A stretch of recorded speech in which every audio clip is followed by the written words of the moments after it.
Joining us, I am Iyori Folari. Well, it's the day after the confirmation of the new Minister of Defense, and we're going to talk about that. Like maybe we do one of the things that we do best. Nigerians, we set agendas. Even if it were in football, soccer, of course, the average Nigerian is just as knowledgeable, if not slightly more so, than the coach of the course of the actual team. But before we begin looking at this very important subject matter with the new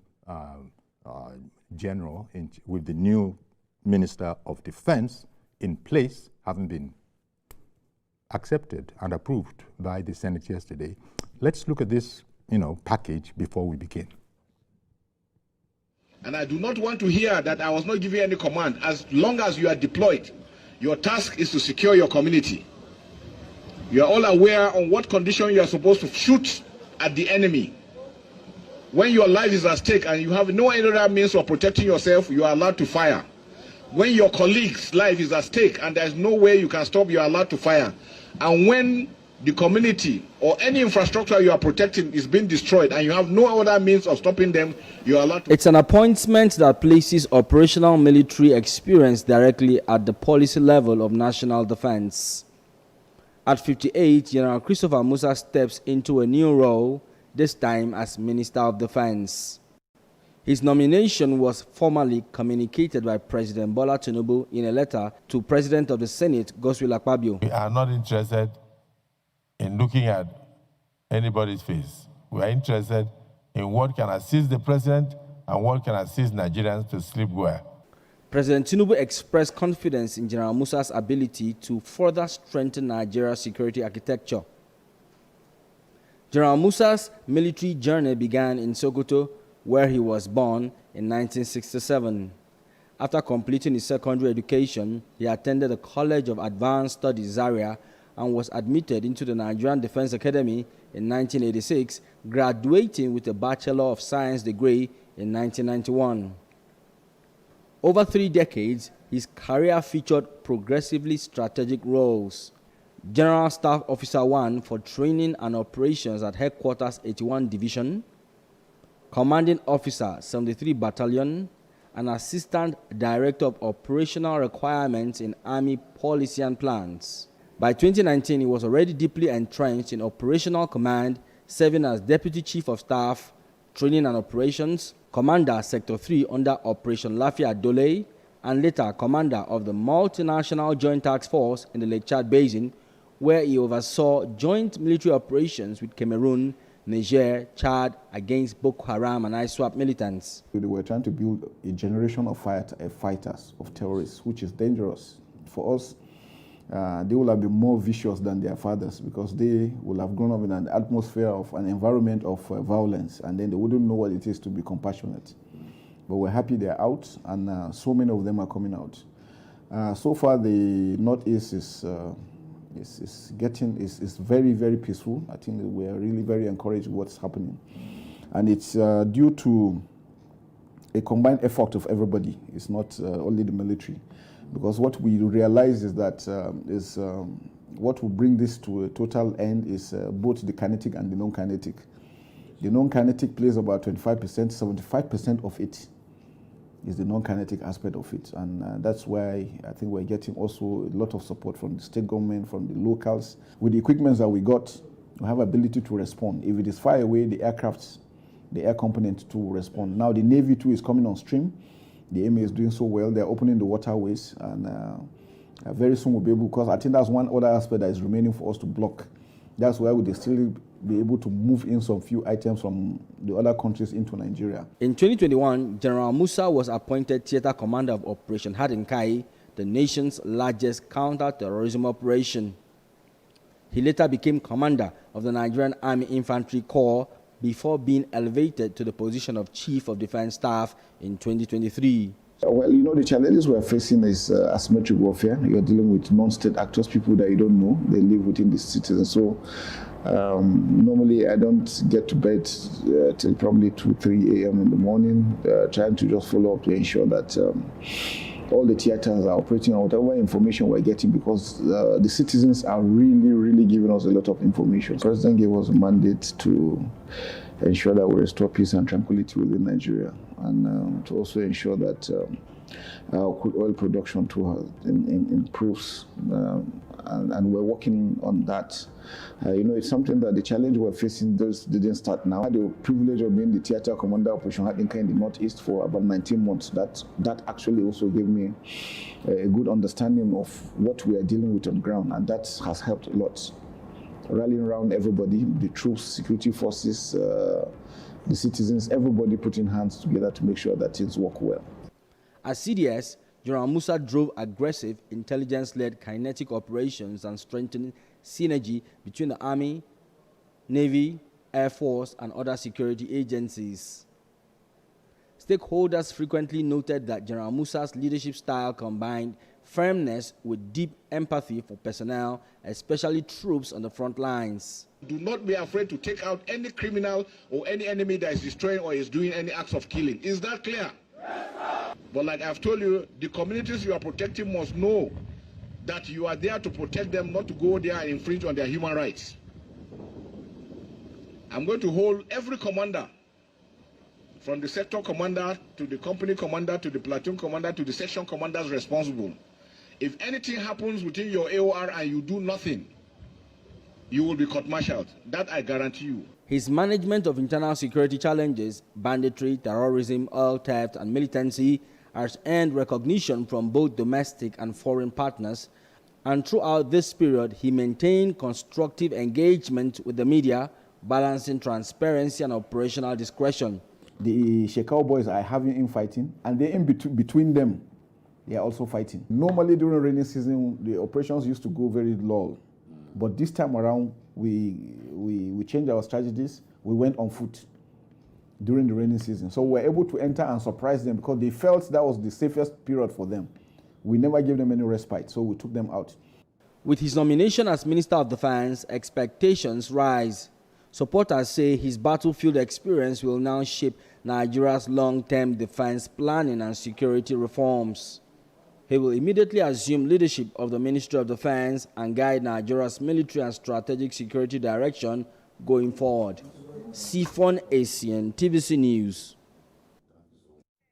Okay, so there you have it. I mean, it started off pretty much like the kind of military personnel that, people love, In fact, the way he started out, that I don't want to hear we don't have matching orders. And he gave the conditions under which a uniformed person can act in the absence of orders and still be within the law. This is something that has troubled many, many Nigerians, and we've been told simplistically that, the soldiers are good, they are in charge, they have the firepower, however, they will not lift a little finger if there is no order to that effect. Well, you just heard the new Minister of Defense, General Christopher Musa, retired. Now, to come on to our guests now, Dr. Jonathan Onoja, security expert, author, public intellectual, even a public strategist, public society. He's one of our guests this morning. Thank you very much for coming on. And we also have Sonny Adenuga. Mr. Adenuga is a political affairs analyst. He's also chairman of Boot Party, B-O-O-T. Boot is an acronym for Because of Our Tomorrow. Good morning, Sonny. Thank you very much. Thank you so much. Yeah, good morning. Thank you for making the time for me. Indeed. Yeah. Okay. It does look like the Minister of Defense, he is ready for work. And even, we can even say he's ready for battle if need be.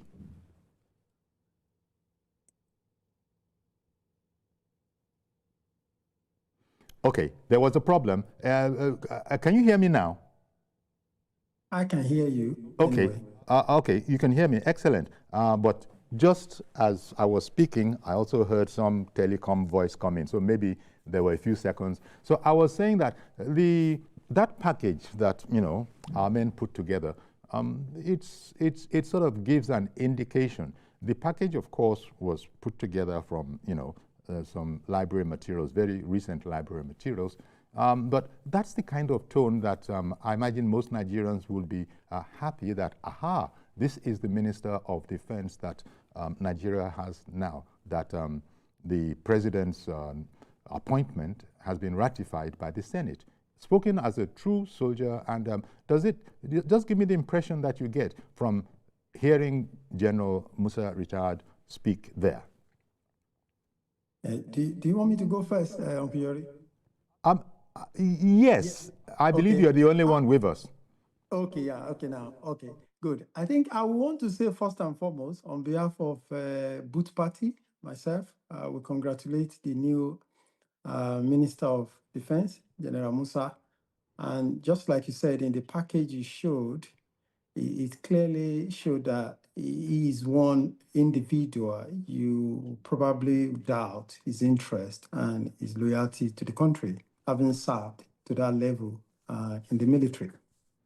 But of course, there are now a lot of challenges ahead of him. The work begins now. Mm-hmm. And what Nigeria wants is results. They want safer roads, they want safer schools, they want protection for every communities. I had personally in the past called for Mr. President to remove subsidies on insecurity. And I think, of course, I know people felt like, what were you talking about? What was I talking about there? And I do not want to hear that I was not giving... Sorry about that. Yeah, so I can tell you that now that is happening, we will say the work should begin and be swift. We want it, Nigerians can't wait. They want it swift. You're right. Like the way it happened with this the fuel subsidies removal. And we are seeing that there are quite a lot of effort going on already. I mean, when you look at the speed at which the National Assembly approved the nomination of the new defense minister, even the speed at which the president nominated him, of course, bearing in mind that Nigerians have been feeling uneasy before now that the gentleman was eased out of the military command at that point in time. But here he is now. I think he has more responsibility. Now, the moment demands unity, of course, from all of us Nigerians to support not just the president, but also to support General Musa in carrying out his duty. Our party stands ready to always support any serious plan that protects Nigerians' life. Security, this should be a reminder to General Musa that the security professionals, especially our military, should be intelligence-driven, should be people-centered. I'm happy to hear him said repeatedly in the package you shared. He kept mentioning that they have to respect the human rights of the host community. And if he has been doing that as a professional soldier, we can tell that maybe going forward, that is also what's going to be happening. Unlike the concept of gun and uniform, the military system that we had before now. And people talk about, oh, you see this uniform. Yeah, the uniform is probably a symbol, but what Nigerians want is to see the demonstration that you, as a military person, the defense, they are actually carrying out their duty with a lot of professionalism, intelligence-driven, and also people-centered. Exactly. The era of anybody just trying to show off that I'm a soldier. Well, everybody in the country is responsible in one way or the other in their professional endeavor. So the same way we expect our military to be able to stand up for us, make Nigeria safe. And I think at this point in time, like many Nigerians and myself, I have very little doubt that retired General Musa will not be able to deliver that for Nigerians. Yeah. Indeed. And, you know, there's a lot to be said for what we hear. We hear of officers, military officers, you hear of an officer and a gentleman. Maybe it's even possible to say an officer and a diplomat, but I was, you know, thoroughly impressed by his tone, especially where, you know, our guys edited it, where they started from. I do not want to hear that I did not, nobody gave me the order. No, I don't want to hear that. And then proceeded perhaps for the benefit of even those beyond his immediate audience, to explain that there are a number of situations where it is commonsensical to do the right thing. And that is the kind of soldier that I expect of the Nigerian army. And he can talk, he can speak, because, you know, he's fully of the Nigerian army. I understand that most soldiers consider him a soldier's soldier, you know, whatever that means. So usually we've had high officers be diplomatic. Of course, the man he will only say the right things. He's a highly seasoned and highly trained person, but that he was emphatic. And as you noted, he said it more than once.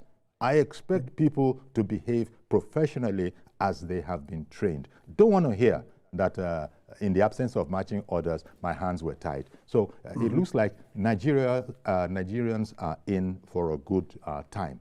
I would wager. And I can add to that. From some of the headline I saw this morning, it shows the new defense minister is going to hit the ground running. For the first time, he was bold enough to call out that, look, there is no more chance for terrorists. He called them terrorists. Let's forget this nonsense of calling people who commit political crime, correctness. And calling them bandits. You can't organize yourself and cause chaos, kill men, and we keep calling them banditry. So I'm particularly happy to see that headline that he called them out straight away. You are terrorists, and that shows that he is not going to allow any of these guys to have it easy again on our country, Nigeria.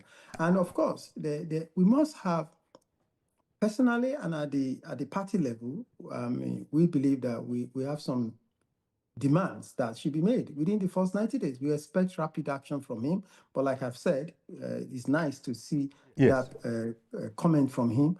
And we'll talk about all of those things because I was just joking that we Nigerians, we can not just select a team for a football coach. We can even tell the strategy they are supposed to, adopt in order to win.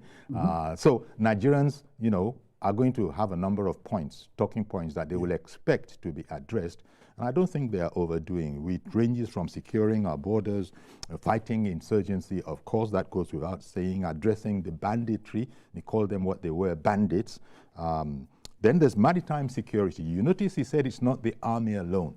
A maritime security, of course, modernizing the military, and this is something that this gentleman is going to be thoroughly involved in, not to speak about regional cooperation. He's going to keep an eye on that too. All these areas, the man is highly experienced, and it is really a cause for a celebration, especially to those that live, I imagine, it concerns all of us, but those that live within the communities that these terrorists and bandits have been, he's sort of encouraged them. And I hope more will be done to say that, look, see something, say something. We are here. Your rights will not be infringed upon, but we will not cut them any slack at all. That's very correct. And to go further on that, I think one of the key things that will be required of him also is transparency is key. Until now, many people, and I think this government, they've had it from many people before now, that one thing they are not doing very well is communication, with the Nigerians. And where you leave void of communication, it tends to get filled up by disinformation of them. Now, I would expect that the military under the new Minister of Defense should ensure that there is regular updates on progress. And what that does is that it's going to endear Nigerians towards what's happening in the Ministry of Defense. Let them not just be doing the work. Of course, there are a lot of things that they can't share with us. But there are things they could share with us. I was going to say that. Let there be regular updates of things they could share. Let them not just assume people will pick it up on social media, because that's what this government does. Oh, no. Bayo Nonuga. No, Uncle Yori, let me say that. Bayo Nonuga will always just post something on social media or post it somewhere and expect it to go around. And forgetting that there are people who orchestrate mis and disinformation against the government. Okay. And they filter around, they go around, and you leave those void. No, always, it's not like there are those information are not there, don't get me wrong. But we cannot approach it in the old style way. We All have right. the social medias here Well, and there okay. being filled up with a lot of things. So Okay, the sir. military should make sure they use these tools very well to Okay. get their information, their activities they want to share with Nigerians so that more people will be more endeared to them.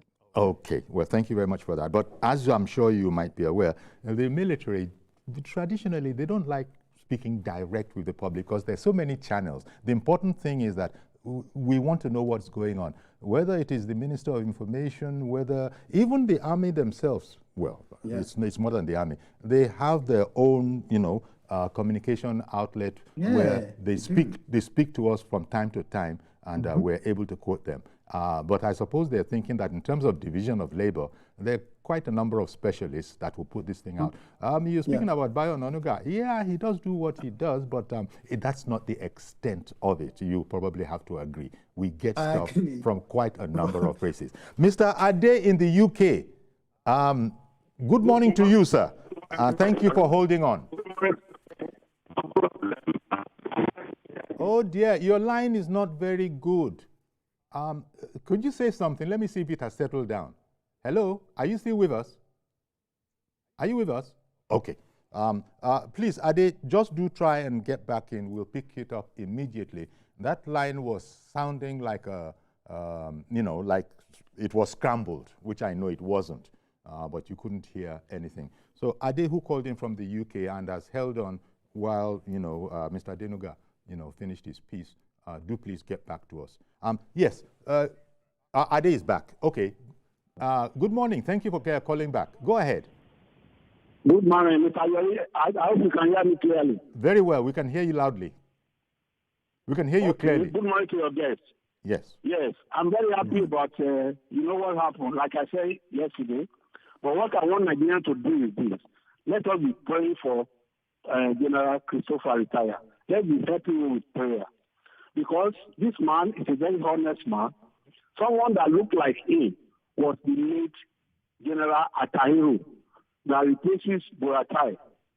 When that man got to National Assembly, he told them that the money allocated for ammunition, he didn't see any ammunition. He said he didn't see anything they buy with it. What happened to the man? He died in plane crash. You see, to show you that there are some mafia underground. Atahiru, very honest man. Well, let's be praying for this man. I hear, now. but let's not go into conspiracy theories.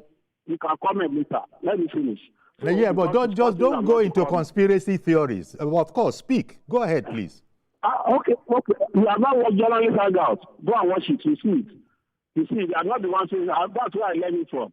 I'm not living in Nigeria. So I'm telling you what I saw on your TV. So go and check the video.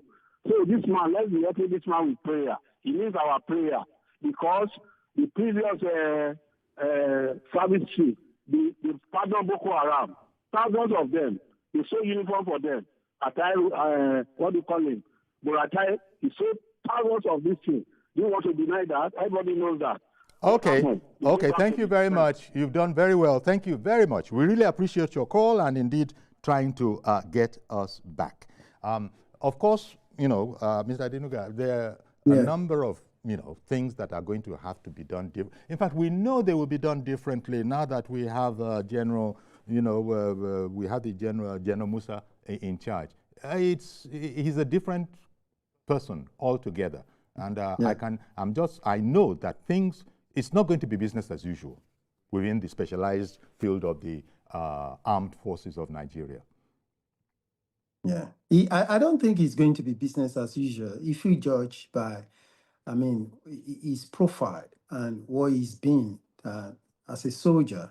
But we need to remind ourselves also, and the new defense minister, that the motivation of our soldiers are very key. It's essential, if we don't have a motivated force, it's difficult to defeat criminals and extremist group.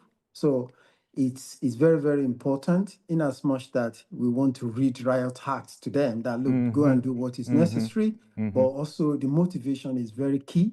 And also we should not forget about some of these conspiracy theory that goes on, like people sometimes, if you look at the foreign intervention talk, people don't, Nigerians were funny, we're so good with English language, but when our emotion runs us over, we forget things, forgetting that, I'm going to use an example that I saw on social media where Professor Wole Soyinka in the past had called for previous administration to call for help. And this time around, because he condemned intervention, and I kept wondering, who is in Nigeria that doesn't know there's difference between help and intervention? When you call for help, you are in control as a government, you know? But if you allow intervention, they could come up and say, oh, do you know where, if President Trump decides to carry out his threat of intervention on Nigeria, who knows where he's going to drop the bomb? So if he goes drop bomb in Kano's Palace or the Dangote's refinery or somewhere in the southeast of Nigeria, is that where we have issues? So these are the things people don't understand, that there is difference between help and intervention. Nobody is saying, I condemn the idea of intervention from any foreign powers, but we're not saying there shouldn't be any help from foreign powers to help our military to achieve that. Yes, sir. I have a viewer holding on, wanting to join the program. Good morning, Reverend Dominic. Thank you for holding on. Good morning, Yori. Good morning to your guest. Please go ahead. I hope you can hear me. Do I go ahead? Yes, we can hear you well. Go ahead. Yori, the appointment of this wonderful retired general comes to me with mixed feelings, sadness and joy. Let me express my sadness, Yori. Okay. You understand, you know, in this nation, at times you see a man coming to office goodwill, e.g. Buhari, with a heavy goodwill like this man. The circumstances beyond their control will hinder them to work. It's no more a news, Yori, that in this government, which is mine, that there's some people who is sabotaging us from inside. The KB abduction is one. The government is crying today. Who withdrew the military before this struck? Nobody have answered that question. There must be somebody inside. Until we come to do this canker worm that eats us from inside, there's no doubt one of the best presidents we have recent is Tinubu today. But look at what this man is fighting. He's trying to regulate the economy. They knew he was doing progress in the economy very fast. They went into the security. No matter how the economy is, Yori, no matter how you have billions, if you don't have security, how do you enjoy the millions? And this is what we're doing. We must find a way, Yori and Nigerians, to find something in our system that frustrates the best of us to perform in the office. That's my own worry. This is unpopular now, but you come back tomorrow. What will frustrate this man? If you listen to him, and Yori, yesterday I was so glad for National Assembly. For the first time in my history of life of this National Assembly, I see the Senate President behave like a man who lives in Nigeria. Look at the speech of Mr. President. We must hear him. We're inside trouble.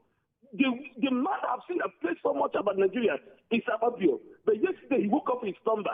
I guess everybody in the nation woke up in their slumber like Ababio to know we're in trouble. It's time to be serious, not to play in National Assembly. I pray for this man as a pastor. He will succeed. But what I'm praying, whoever that frustrates him, will allow them to frustrate him. Buhari came today with goodwill. I'm seeing that this time. Buhari failed and failed and failed. He couldn't even save his own people from out of school. Why? Buhari does not want to fail. That's insiders. And this insiders is still in this government. I want to pray that God will frustrate them so that Tinubu and this one will succeed. That's my prayer for Nigeria in the name of Jesus. Amen. Thank you very much for calling in, Reverend Dominic. We'll take a quick break now. We'll be right back. Our guest is Mr. Sonny Adenuga, political affairs analyst and chairman of BOOT party in Nigeria. Okay, stay with us, please. We'll be right back.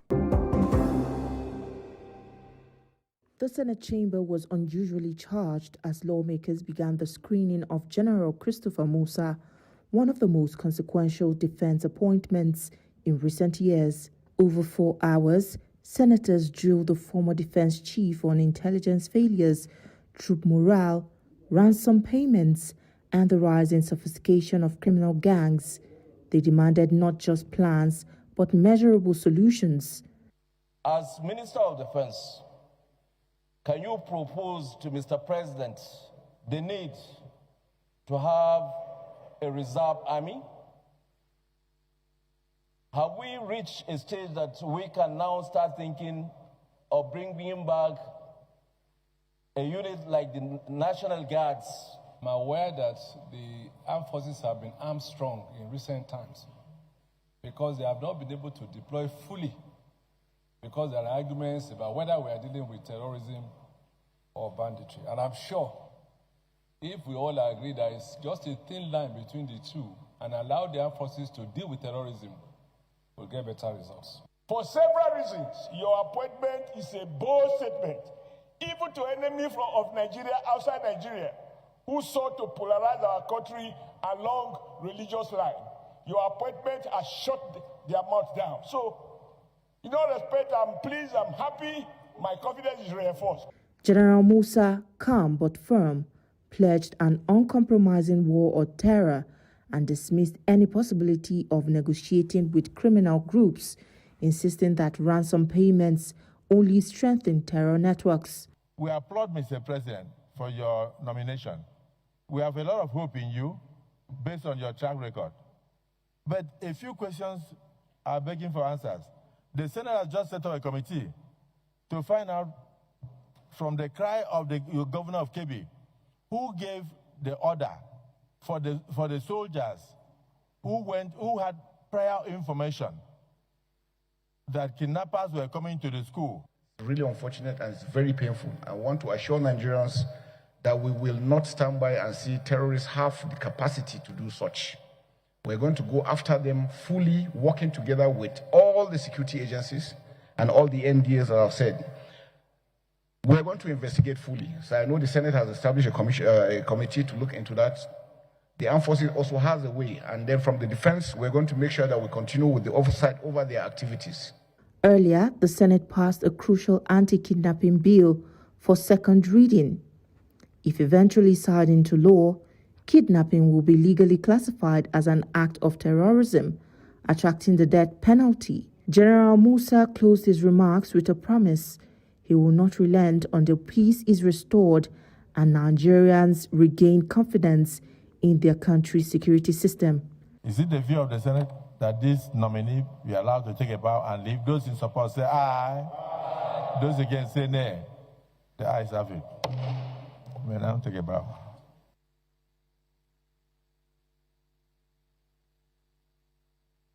Okay, there. Interesting picture there. 4 hours, the man was still there, assisting the distinguished senators to reach a resolution. As I was saying before we went on the break to our guest, Sonny Adenuga, this looks like a different man again, and Nigerians are happy for it. But in the meantime, when we've been away, Yakub has come on the line. Good morning, Mr. Yakub. Yeah, good morning, sir. Good morning. Thank you for calling in. And good morning to our guests. Yes, okay. Chief Jori, I think I give kudos to President Ashwat Bola Ahmed Tinubu for taking the bull by the horn and then identify the person that is fit for the job of defense minister in person of General Musa. If you remember when this man was in the head of that services, all these anomalies and then kidnapping everywhere, it seems to be that the thing go down as at that time. Immediately he left the office, this Buaha began to happen. But generally, I think Nigerian National Assembly and then state, by extension, in fact, most important house, they're supposed to make some laws which it must not take time for Mr. President to sign it. The law is this.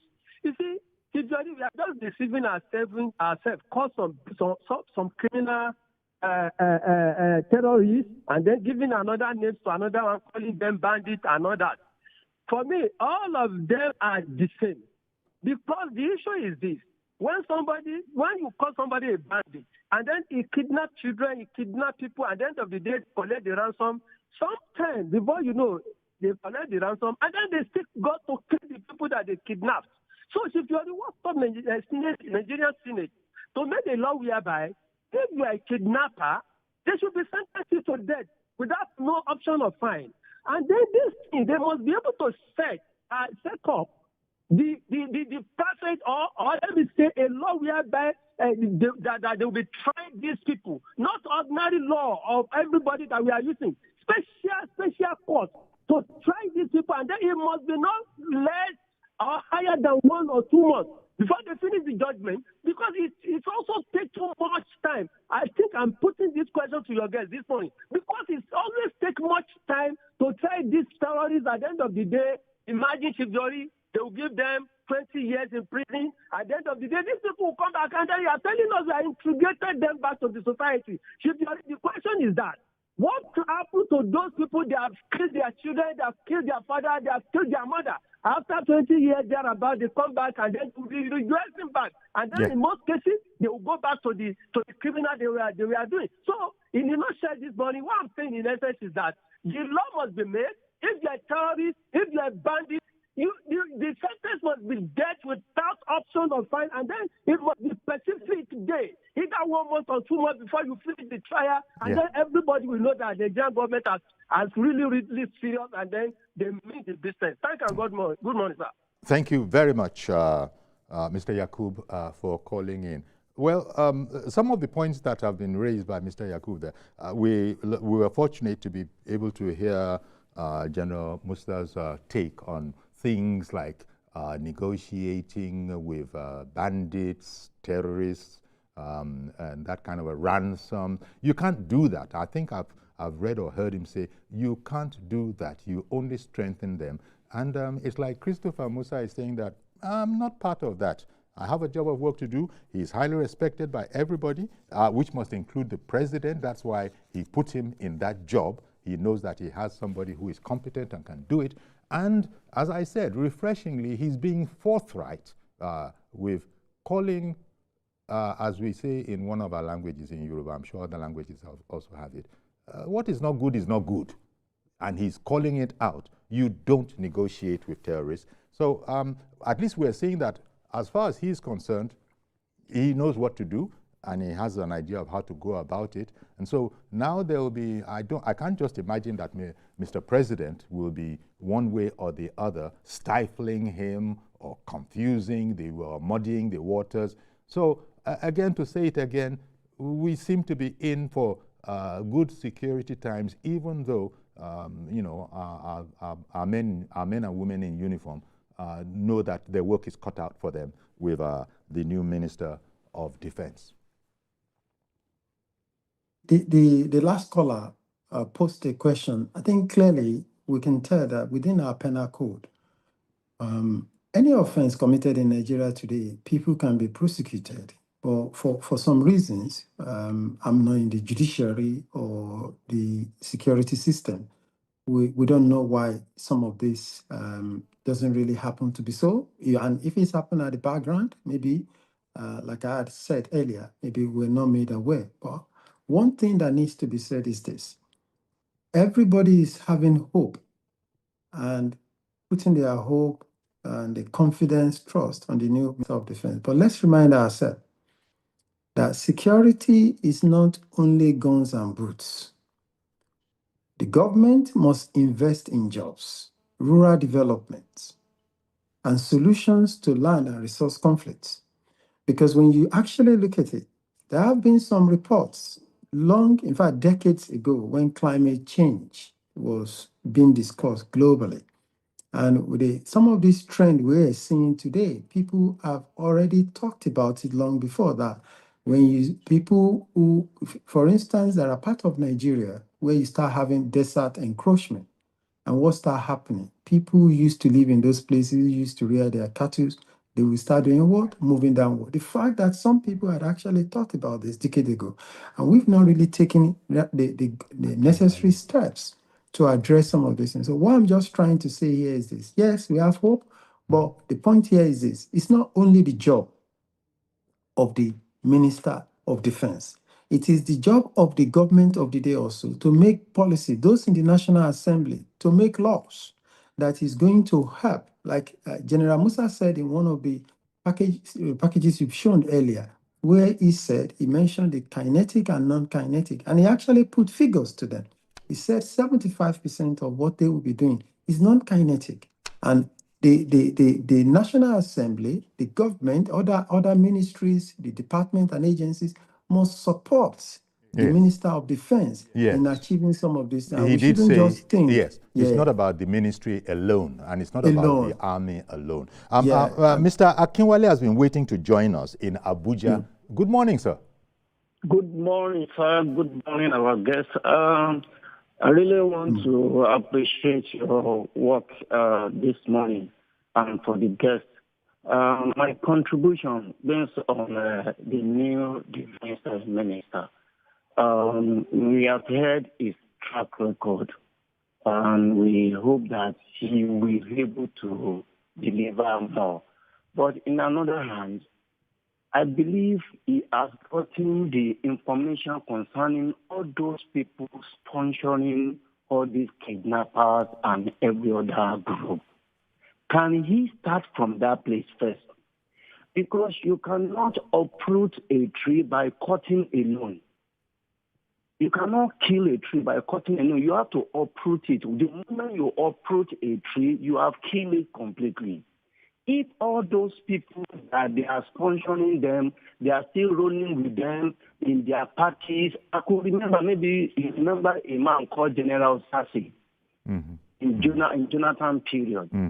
Remember when he said Boko Haram or people sponsoring the PDP, that was his end. You know, he said they were probably even in his government. Remember? Okay. That he wouldn't be surprised if there were not some Boko Haram terrorists even within his government. Okay, so if these people, they are still in the, we have heard their name, and I know that he has higher information to confirm whether it is true or not. Yeah. If these people, they did not pick them, if they pick 1 or 2, 3 of them and love them, name them and let them face persecution, then every other one in grassroots will find their way even without going for them.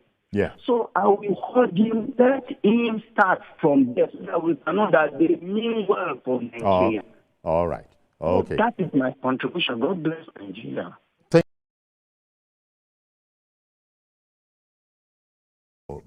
Thank you, Mr. Akinwale, for calling in. Sonny, it is certainly not going to be business. Well, we hope it's not going to be business as usual, because somebody has said that we have had situations where we've started out with high promise and then only for hopes to be dashed. Somehow, something is saying that it's not going to be like that. At least that's what we're hoping. That's what we're hoping. Yeah, there must be plans. There must be actions towards that. Personally, I would say I would advise the new minister to institute school guardian patrols in especially all the strategic points, all the places where we know that schools are and they are likely vulnerable to these attacks. Yes. Because it's not enough to just have hope. We need to have plans. I heard one of the senators said, okay, what is the plan that he has? And well, he said he's tired of plans. Well, that I want. Show me the roadmap. You must plan. At the time the gentleman was there, he can only show them his plan, unless we can hope on that he's going to execute it, and they should give him all the necessary support. Okay. But I think Nigerians also needs to know that, look, we need to give this gentleman a lot of our support. This is not the time to start scrutinizing everything, even if they don't come. Even when I've asked for transparency, even when I've said, "Oh, come and share updates with us," I don't mean they should come and be having running commentary of what they do in their ministry with Nigerians. Okay, no, that's not the point. Let me take a moment, Sonny. I beg your pardon. Let me take a moment to announce that we'll be covering the Imo Economic Summit, which will be happening at the Concord Boulevard, which is opposite Concord Hotel in Owerri. new Owerri. And of course, the import of that, as soon as that happens, you can continue to watch us on our YouTube channel. And as for those in diaspora, there's no problem at all. You continue to watch us as before. So, Sonny, the other thing is that, you know, we've heard in the past, we are both betting now that it's not going to be business as usual. We've heard in the past that, well, you see, the way Nigerians are looking at it, Boko Haram, let the army go in there with its superior power and wipe them out. You see, you can't do that. These are our children too. They are just, you know, they're misled. And, you know, most people have been listening with incredulity. Am I hearing right? You are saying that people, you know, that are definitely working against Nigeria, you are now saying that the law needn't take its course. The soldiers should stay their hand because, long story short, these are also our children. So I know how people are taking these things, but such sentimentalities, when there are people who are definitely working against the Nigerian state, well, I'm going to, you know, cross my fingers and say that General Christopher Musa, retired, is not a man like that who's going to stand for that. Yeah, I think also for people, you know, the issue is this: let the law take its course. Of course, our correctional facilities, they call it correctional for a purpose, is for people to go there, those who are kept there, to make sure they make them a better human being. But the challenge in Nigeria, or the problem, has always been that when some of these terrorists, or banditries or bandits or whatever they call them, are caught, they don't really, the people don't feel that sense of justice served. And that's the problem. Justice is for the state and also for the people. And when you treat such issues with kid gloves, what tends to happen is that it even encourages pedestrian persons who probably ordinarily would not have attempted to go into some of those heinous acts. So sort of embolden them. Part of it is that it's not just, like you said, it's not just the Ministry of Defense, because don't forget, the Ministry of Defense doesn't even, I don't think they are the one that prosecute. It's the police that is going to prosecute. Of course. I don't know if the police sorry, Sonny, let me jump in here because our time is winding down quite fast. You're very right. And the general did say himself that it's not about, you know, the Ministry of Defense alone or the army alone. So the police also has its role in all of this. Many forces are going to come together. Mr. Ola in Abuja, good morning. Go ahead, please. Good morning, sir. Thank you. Go ahead, please. All right, sir. The only aspect I want to add to this conversation is I like the fact that Nigerians are upbeat to these appointments. I like the fact that it has renewed enthusiasm and there's a renewed hope that these insurgency will be fought, you know, to a standstill. But my only issue is the kind of encomium and all the enthusiasm and all the hope that we are depositing on this man alone, forgetting that he cannot do this thing alone. We have the CDS. He was formerly the CDS. There was a question that a senator was trying to raise yesterday, and the Senate president kind of shut him down, which is Nigerians want to know how is going to be the collaboration between the minister and the CDS. Because from my own understanding, he is in charge of policy, budgeting, and all of that, but he's not in charge of operation. Let it not be like Saul has killed his 1,000, and then David has killed his 10,000, and then we begin to set landmines for him. There should be a clear understanding that he has to have a good working relationship. Thank God he's a military person, but if that working relationship is not there, of course, we had a Minister of Defense who couldn't really achieve much before. So that's just my own point. That all right, then. We really appreciate that. Thank you very much, Mr. Luck, calling in from Abuja on that. One sort of can stick one's neck out and feel sure that, you know, they have their processes. They understand these things. There is only one boss. It is the president, and the the ministers, serve the president and all of that. So I was going to say, let's not go into that technical area. I just feel that it's a renewal of hope in our war against insurgency and insecurity. That's the much that I think we can say about that. But Sonny, we've run out of time. Very, very shortly, please. Very, very shortly. Yeah, well, I think to say again, thanks to Mr. President for giving us General Musa. We need to say that also. And also, our role is clear as a political party is to support what works, challenge what doesn't, and ensure accountability for every kobo spent.